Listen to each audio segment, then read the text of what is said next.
Cristoforetti, Andreatti, Maggiolo, Galvan, Ioriatti, Sardi, dalla 2 alla 7, queste le atlete della prima serie di 400 metri donne. Sembra di vedere già la Maggiolo, che abbiamo visto al terzo posto nei 100,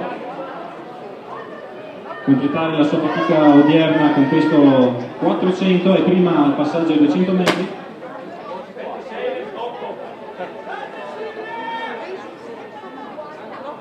Marinella Maggiolo, un grande vantaggio rispetto alle avversarie, si presenta in solitudine nei 100 metri conclusivi.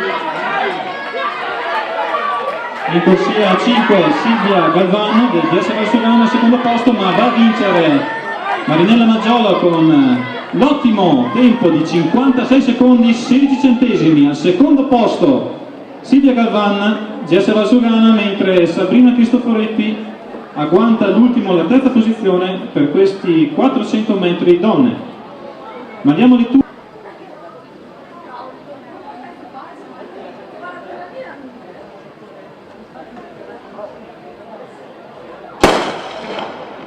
Seconda serie dei 400 metri donne, in corsia 2 Daniela Stengel, in corsia 3 Alice Sartori, alla 4 Serena Galli, alla 5 Elisa Poli, corsia 6 per Tatiana Gorla.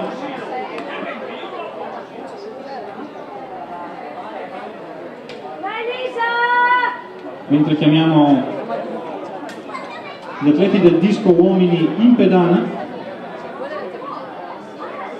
vediamo ai 200 metri l'atleta di casa,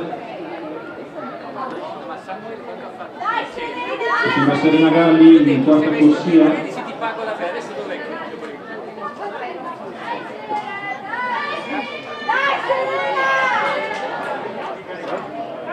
Ed è Serena Galli in quarta corsia della Cosa Trentingrana, anche lei con ampio margine si presenta da sola in questi 100 conclusivi.